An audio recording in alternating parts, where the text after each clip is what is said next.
again and welcome to Spotlight. I'm Al Gurnov and today we will talk about financial fraud. What makes people believe in financial pyramids? What makes great fraudsters believe they can cheat a whole nation? Recently, the most notorious constructor of financial pyramids was released from prison in Russia after serving 4.5 years. Today, he is the guest in our studio, Sergei Mavrodi. Sergei Mavrodi, the founder of MMM, a notorious pyramid scheme which left more than 1 million Russians without their life savings, has recently been released from a Moscow detention center. Mavrodi, who is believed to have diverted some $1.5 billion worth of private investments through the scheme, went into custody pending trial in 2003. However, he was formally convicted of fraud only in late April this year. In 1994, MMM reported dividends of 1,000% annually, which according to analysts succeeded largely thanks to a massive advertising campaign with soap-like television commercials telling the story of a man on the street who turns into a millionaire after putting his modest savings into MMM shares. Mavrodi was jailed for tax evasion after the MMM pyramid collapse in 1994, prompting thousands of cheated investors to take to the streets in protest. But he was released the following year to run for parliament. He secured immunity from prosecution by winning a seat in the State Duma, only to lose his mandate a year later. He then went into hiding and the police spent 7 years trying to track him down before his arrest in 2003. Hello, Mr. Mavrodi, and welcome to our program. Hello. Tell us, now that you have been released, does it mean that the state has no more claims against you? Well, let me clarify this. The sentence will come into force after consideration by the Constitutional Court. Moscow City Courts will consider my case according to constitutional petitions on the 11th of July. So you're going to appeal?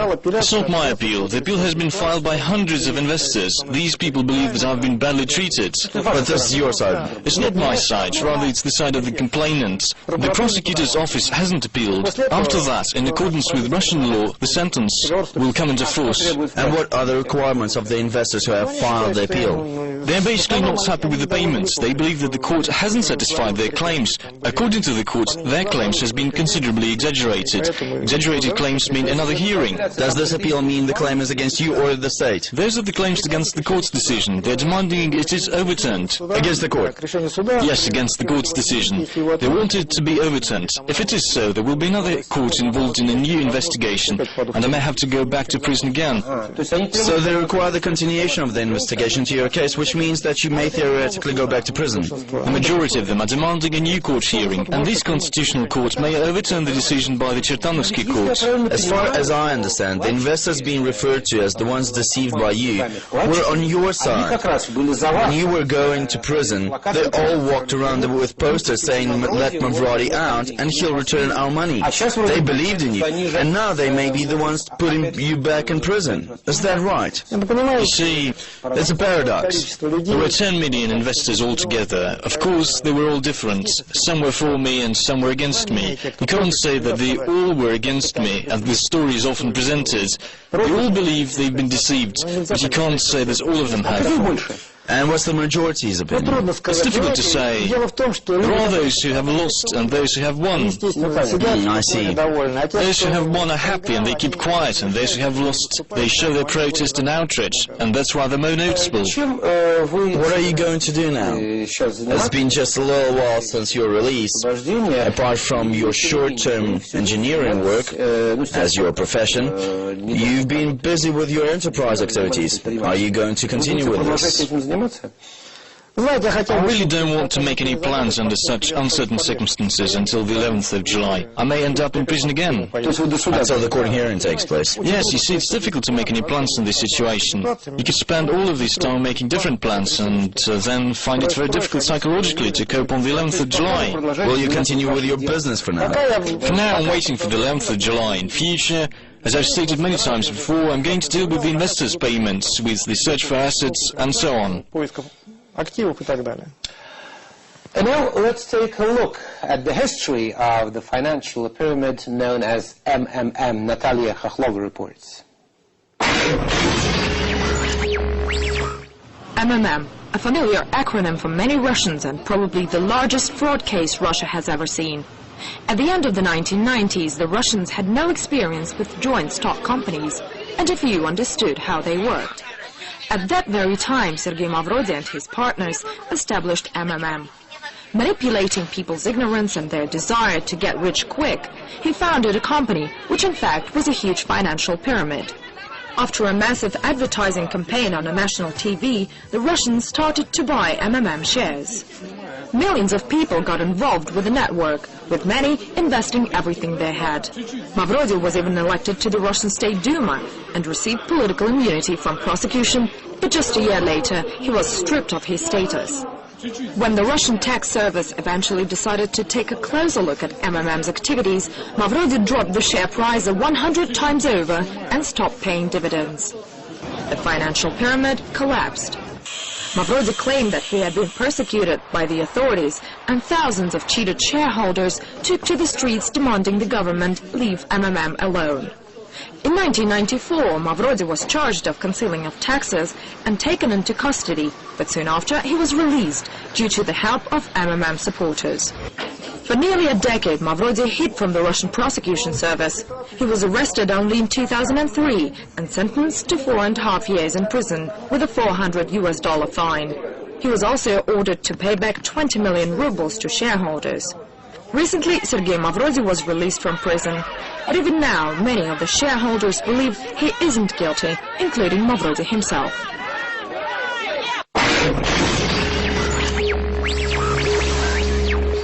We've just seen a brief report on your rise and fall, and now let's perhaps go back in time for, how much was it, about 20 years, right? 13. And let's go back to the beginning of the MMM enterprise. Do you mean the shares issue? I mean in general. As far as I remember, there were 3 of you involved, you, your brother, and his fiancée. No, it's a total misunderstanding. It wasn't my brother's fiancée, it was a third person. The thing is that... Why 3 M's then? Well... 2 M's for Mavrodi. Well, you see, the first organization then was a cooperative enterprise. It required at least 3 people to organize it. I was unable to do it on my own. I basically needed 2 other people as a formality. The third person's name just so happened to start with an M. It wasn't my brother's wife. She wasn't even around then. That's how the MMM name came into being. Did it start during the Soviet times? No, as soon as the cooperative enterprises were allowed, I think in 1990 or 1991. That's how MMM started. At first we were dealing with computers just like the others, then with the shares. Then the MMM investment fund was created. By the way, it's the biggest one in Russia at the moment. It still exists. There are 10 million investors as well. On the 1st February 1994, the shares were issued. That's when MMM started, actually. Right. Well, let's talk about the cooperative business for now. You actually started just like any other businessman in this country. Of course. And Berezovsky and Abramovich, Ivan, all started by selling office equipment, computers, and so on. Yes. However, there is one significant point. First of all, I've never had any contact with the authorities. As far as I know, all the above-mentioned people owe their success to them. I can't state anything for sure because I don't know the exact details, but I believe that they all became connected with the authorities in one way or another. How could someone be connected with the authorities if they weren't in the area of business? It's quite clear. They probably had some contact with officials. I'm not going to condemn anyone, but it's quite clear on what basis it was happening. The most likely version is on a financial basis. And you just were in an open field, just building your own business. I've never had any contact with any officials. Why then did you start such a profitable business at the time?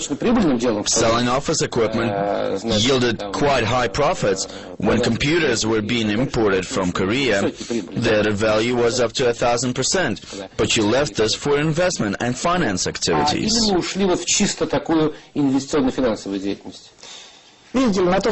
everything changes very quickly, and at the time our country was changing by the minute. Every new day was different to the day before. Everything was breaking down. This was the transition from communism to market economy. So the computer business was profitable for a relatively short time. I was only dealing with what was profitable at that time. I was dealing with computers when they were profitable. When they stopped being profitable, I started to work in a different direction. That's it. You mean that profits declined from 1,000% to 20%, and that's it? That wasn't interesting anymore? Yes, more profitable activities came up. All right. Before we consider the MMM enterprise in more detail, let's discuss something else. You trained as a mathematical engineer, is that right? During the Soviet times, that job was quite prestigious. Why did you suddenly turn into business then? You must be one of those people who is willing to leave everything behind, all that you know, for something that you don't completely know nothing about. Why did it happen? Why? Were you thirsty for quick money? First of all, it was the wind of change at that time, so to speak. You see, after 50-something years under the Soviet regime, suddenly there were opportunities to reveal yourself. Generally speaking, many people look back on those times with nostalgia. But I should be straightforward. During that time I was in prison and had a lot of problems. And I was quite a well-off person with a normal life. But nevertheless, I don't miss those times at all. I didn't like those times. I felt absolutely hopeless, you know. You mean the Soviet times? Yes, during the Soviet times. So, as soon as there was a chance to go out on my own, I embraced the change. Says Sergei Mavroty, the founder of the MMM financial pyramid, who has recently been released from a detention center in Moscow. Spotlight will be back shortly after a break, so don't go away.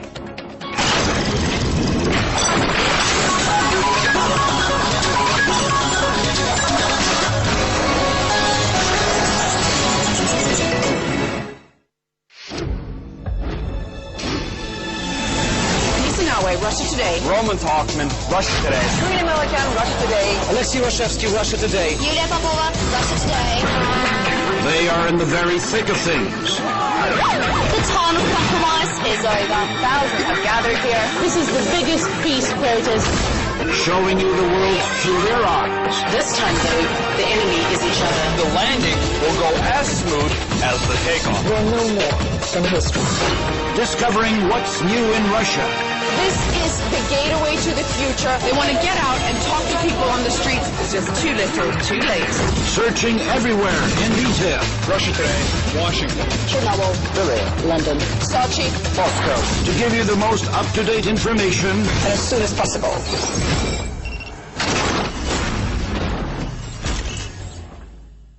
At night I often dream of Mount MIRE, of conquering cliffs. It's my second life. Your coach can easily yell at you or say you're a star, like any other normal person. Yes, we're the champions of Russia.